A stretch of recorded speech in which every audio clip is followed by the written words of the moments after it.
Fossil fuels play a pretty big role in West Virginia politics.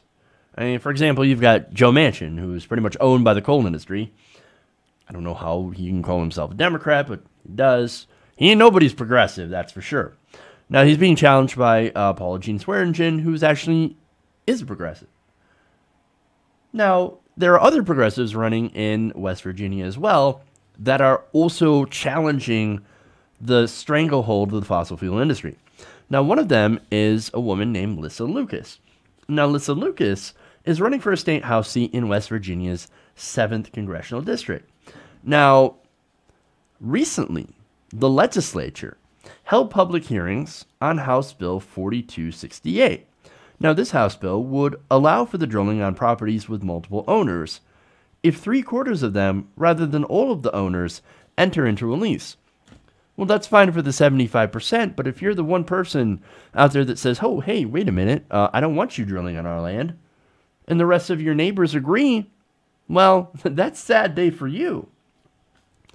Now, Lucas, of course, is like, hey, wait a minute, this seems to benefit corporations over regular people. I have an issue with that. And oh, look, I did a little bit of research and I found out that you're paid by these same interests that will benefit from this. Huh, golly gee, look at that. Now, during this hearing, as I said, she came to voice her opposition in a very interesting way. Let's take a look. I'd also like to point out that the people who are going to be speaking in favor of this bill are all going to be paid by the industry, and the people who are going to be voting on this bill are also often paid by the industry. For example, and I have to keep it short simply because the public only gets 1:45, while lobbyists can throw a gala at the Marriott with whiskey and wine and talk for hours to the delegates. So to keep it short, on the Judiciary Committee, Charlotte Lane, about $10,000 from gas and oil interests, including AEP, Marathon, First Energy, Dominion, EQT, and I could go on. Next, let's talk about John Shott from Mercer. First Energy, $2,000. Appalachian Power, $2,000. Steptoe and Johnson, that's a gas and oil law firm, $2,000. Consol Energy, $1,000. EQT, $1,000. And I could go on. Now let's talk about Jason Harshbarger. Ms. Lucas, we ask no personal comments be made. If you want to talk about this is not personal comments. it is a personal comment, and I'm going to call you out of order if you're talking about individuals on the committee. Oh, you cannot talk about individuals on the committee, especially when it comes to how much money they've received from oil and gas. No, that's a personal comment. That's a personal attack. Really. That's it. Very, very interesting. In fact, that's actually very convenient. You can't talk about how much money they've received from whatever corporation, whatever industry. Oil and gas, of course, is the one here, but what about pharmaceutical industry, right? Oh, you can't actually talk about how much money they received if there's something to do with, for example, legislation on dealing with West Virginia's problem with prescription drugs. Oh, but you can't talk about that. You can't talk about how much money these politicians get from said industries. Again, how awfully convenient, right? Now, of course, that's set up so that the politicians will never have to talk about their donors, and no other politician can ever talk about anyone else's donors. Well, Lucas, she's like, no, I'm not playing that game. In fact, here's what happens next. So if you would just address the bill. If not, I'll ask you to please step down.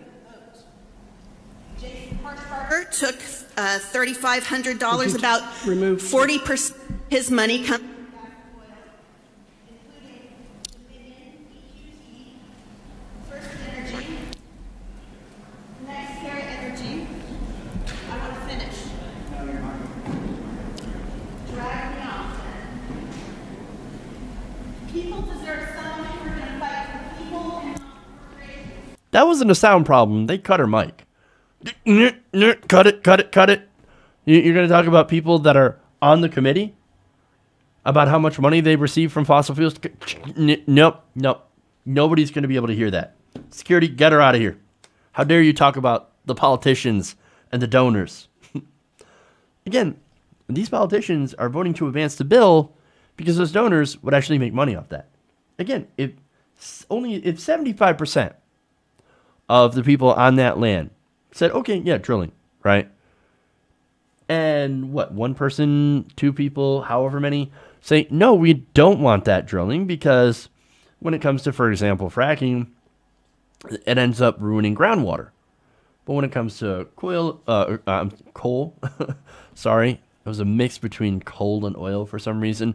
No, when it comes to coal, well, they can go and now, thanks to the Trump administration, just go ahead and dump their waste into streams. Do you want a stream near you to be able to be dumped in?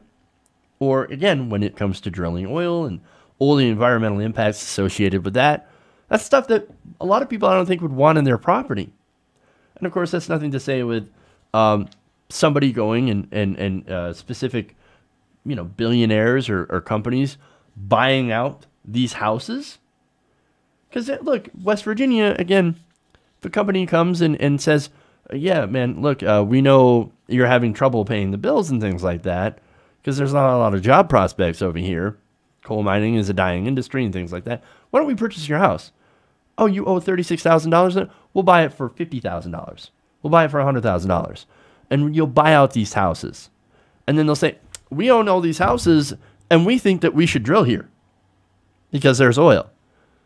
Well, if there's somebody there that decides, no, I don't want to sell my home. I love where I live. I love this place. And I don't want to see it despoiled. Well, what are you going to do? 75% of owners that might happen to be the company or people related to that business, that industry, bought out the rest of the homes. What are you going to do? Under this law, you're stuck. You're going to have drills in your backyard. So that's the problem here, right? So, of course, she comes out there, American hero, and she says, this is a problem for property rights. There are people out here that don't want this to happen.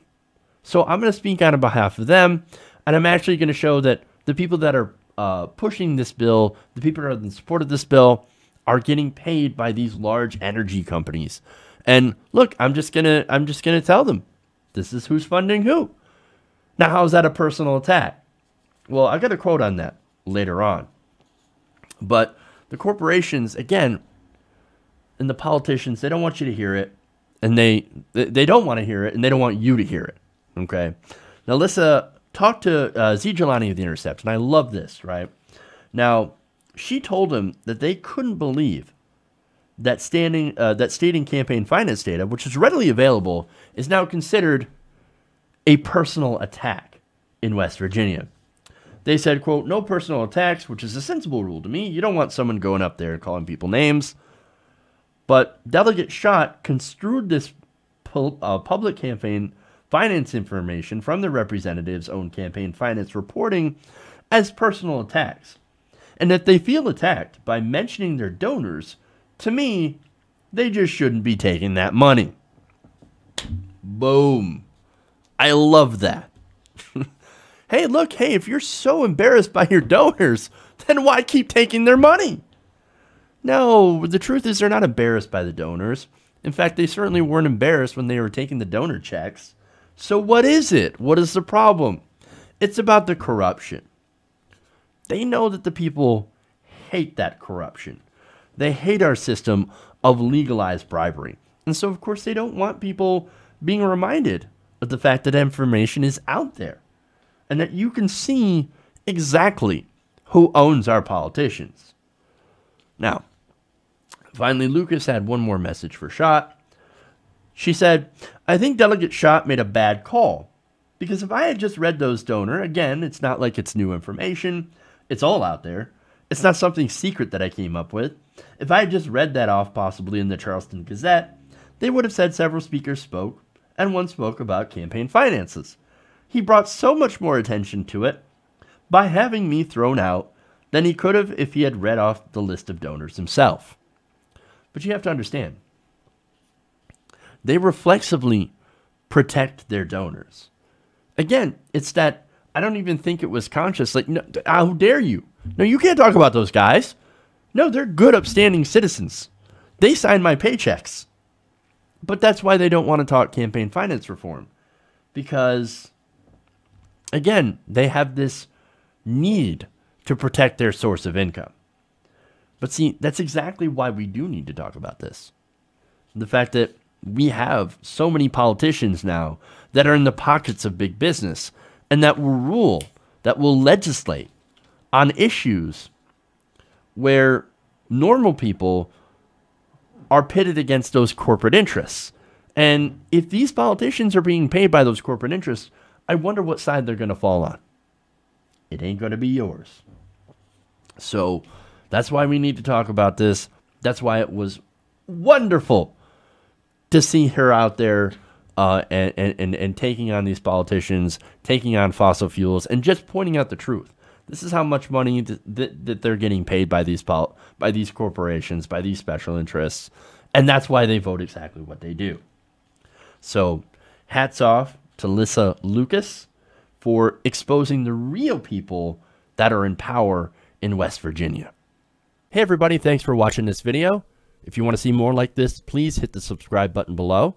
And if you want to support truly independent progressive media, please consider becoming a patron at patreon.com/TYTNation.